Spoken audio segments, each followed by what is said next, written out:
right. Today we are going into multiplying decimals, and we're going to look at those patterns that we're going to see. So in your baggie, you have 4 rectangles. I need you to pull those out, and this is the first one that I want you to look at right here. I want you to get out your math log, and in your table of contents, I want you to title it Multiplying Decimals, and we're going to put that in the notes section. So in your table of contents, I want you, let me flip that over here, table of contents, multiplying decimals, and then the notes section and whatever page you're on. Okay, so I want you to go to your first available notes section page, and I'm going to turn my book sideways so that this will fit a little better. Okay, so this is the one we're doing first. So if you will glue this up to that red line that's sideways like this, that way we can still write at the bottom. So glue it up top. We are not gluing until after we finish writing on it, but that is where you are going to glue it once we get there, okay? So the first thing I want you to do is we're just going to read through this and see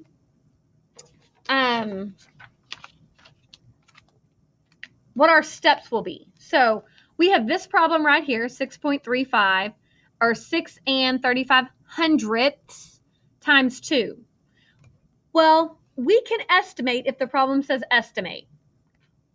Let's look at this way though, okay? So we are going to first multiply the what? What place value are we going to multiply that 2 by? Well, 2 times the 5, and the 5 is in the hundredths. So the hundredths.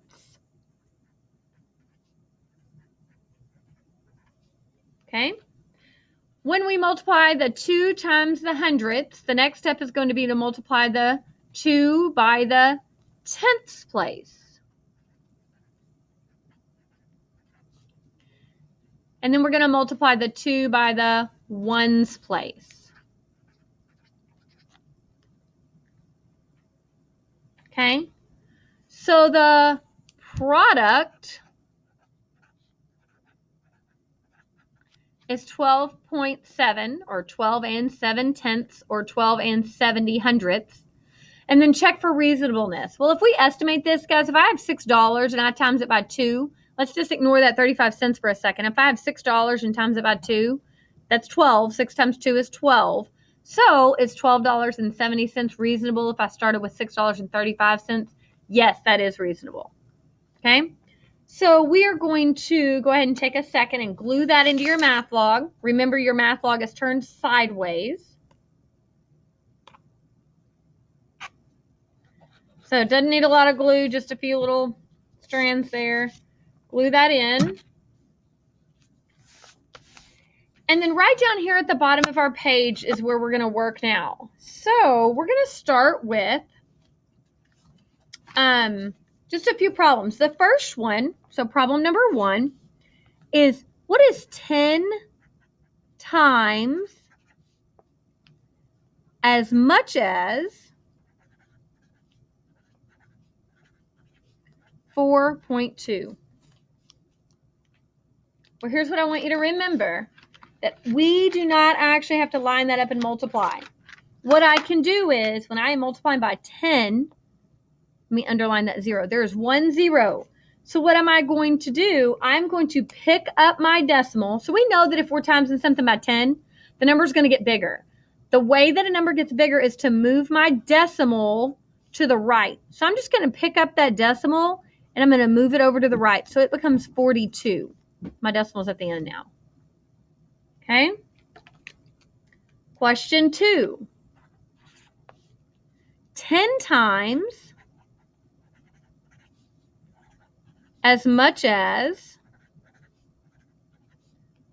12 and 95/100ths, or 12, like $12.95 if it's money. And that equals, well, I'm times about 10. That means there's 1 0. That means I'm going to pick up that decimal. I'm going to move it 1 time. So now my answer is 129.5. So if I give you $12.95 10 times, you're going to end up with $129.50. Okay. Question 3. What about 1/10 of 17.43? Well, just like when we multiply by 10, the number gets bigger. Well, when we multiply by a fraction, which means divide, to divide a number makes it smaller. Okay, so if I am multiplied by a fraction, my number is actually going to get smaller, which means my decimal is going to move to the left. So I'm just going to pick up this decimal. There's 1 0 in there, so I'm going to pick up that decimal and move it one time. So my answer is going to become 1.743. Go back and box those answers in. Okay, so let's look at another problem. Number 4. What about 1/10 of 42 and 134 thousandths? Well, what is that going to equal? Again, the number is going to get smaller, so my decimal is going to go to the left. There's 1 0, so I'm going to pick up that decimal and I'm going to move it one time.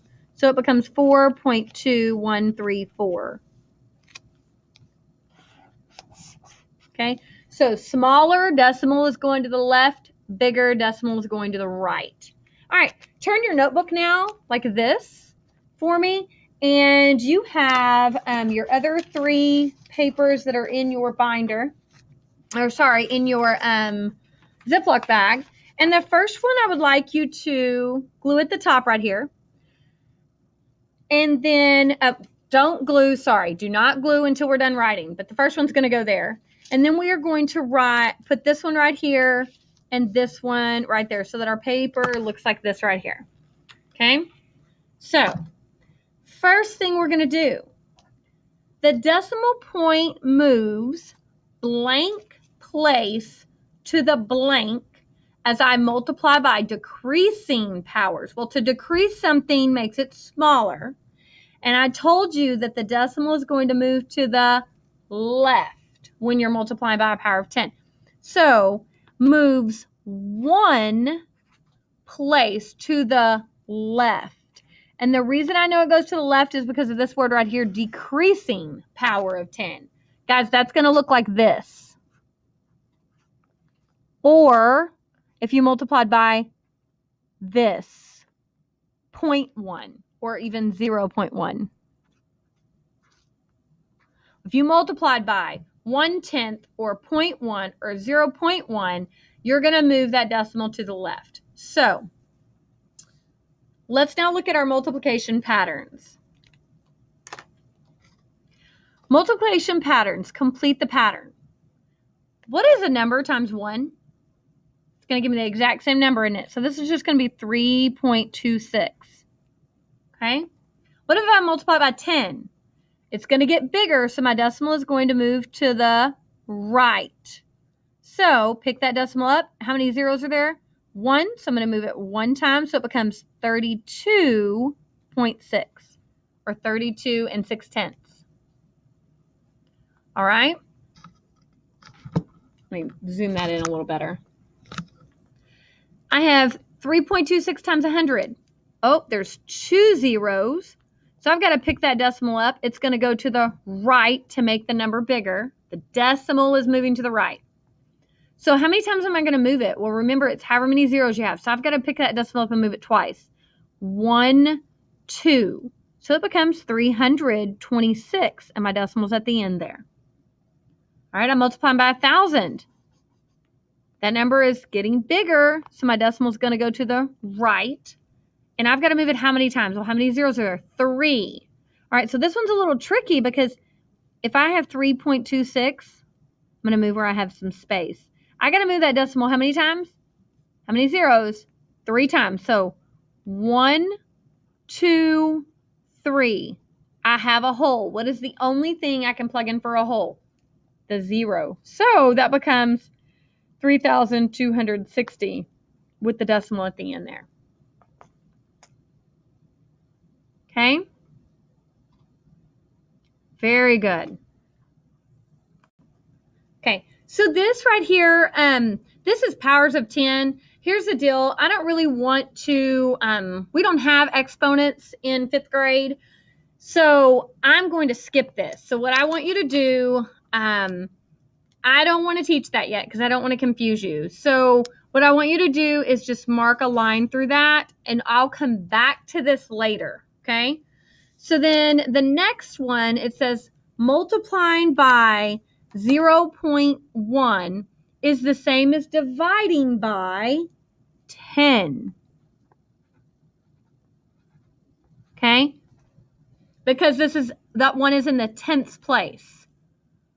Multiplying by 0.01 is the same as dividing by, well, what place value is that? So it's the same as dividing by 100. Multiplying by 0.001 or 1,000ths is the same as dividing by 1,000. But I'm going to teach you the pattern trick. Yes, you could take that number, this number right here, and divide it by 10 and get the answer. Divide it by 100 and get the answer. Divide it by 1,000 and get the answer. Or I can teach you moving your decimal, the pattern. So, what is 32.6 times 1? Well, anything times 1 is the same answer, so 32.6. When you are multiplying by less than one whole, which we know that a tenth, which is a dime, is less than $1, right? This tenths means that I'm multiplying by less than a whole. My number is going to get smaller. Same as dividing by a 10. So to get smaller, my decimal is going to go to the left. So I'm going to pick that up. So that fraction, what would that fraction look like? A 10. So 1 over 10, which is the same as 0.1, there is 1 0 in there. So I'm going to pick up that decimal, move it to the left one time, and it becomes 3.26. All right. Now I'm going to multiply by 100th, or which is the same as dividing by 100. So what would that fraction look like? 1 over 100. My decimal is going to move to the left because my number is going to get smaller. When I am multiplying a number by that power, a decreasing power of 10, which means it's on the right of the decimal, then I'm really dividing, okay? So I'm going to pick up my decimal. How many zeros are in that 100? There are 2 of them. So my decimal is going to go over 2 times to the left. 1, 2. So it becomes 0.326. All right. This is 1,000th. So as a fraction, it would be 1 over 1,000. And again, my number is going to get smaller because I'm dividing, because a line in a fraction means divide. So my decimal's got to go to the left to get smaller. How many zeros are in 1,000? There are 3 of them. So I'm going to pick up my decimal and move it 3 times. 1, 2, 3. I have a whole. The only thing I can plug in for a whole is a 0. So it's 0.0326. Okay? And you are going to now glue these in to your math log, just like we have them set up. And then we're going to go to our table of contents and write in multiplication patterns. Multiplication patterns. So to your table of contents, and I'm on page 35. It's in my notes section. And today is going to be what? 11. So 11.6. Multiplication patterns.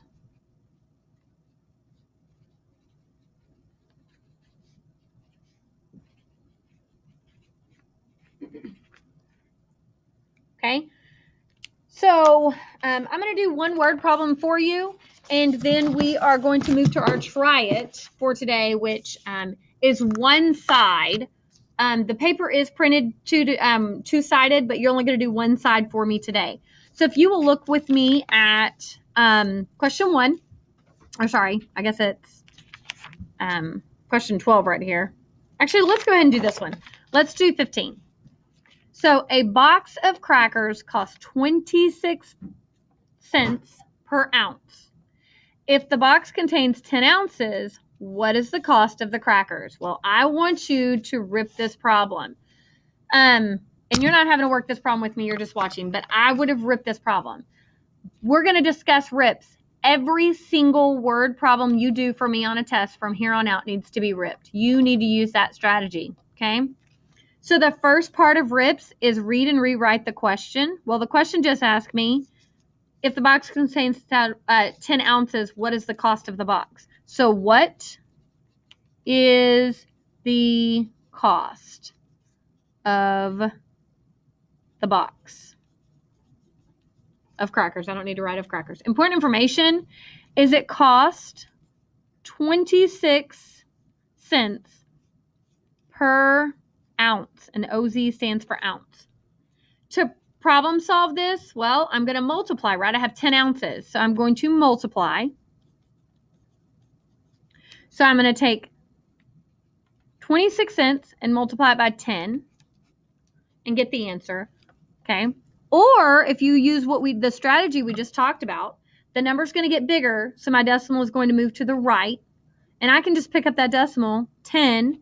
There's only one 0 in 10, move my decimal one time, and it's going to come 2.6.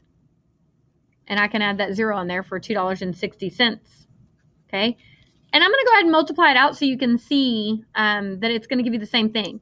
0 times 6 is 0. 0 times 2 is 0. Move over. 1 times 6 is 6. 1 times 2 is 2. 0, 6, 2. I do not drop my decimal when I multiply. I count it. There is 1, 2. There's none here because my decimal would be at the back. So 1, 2. So $2.60. So my answer would be B.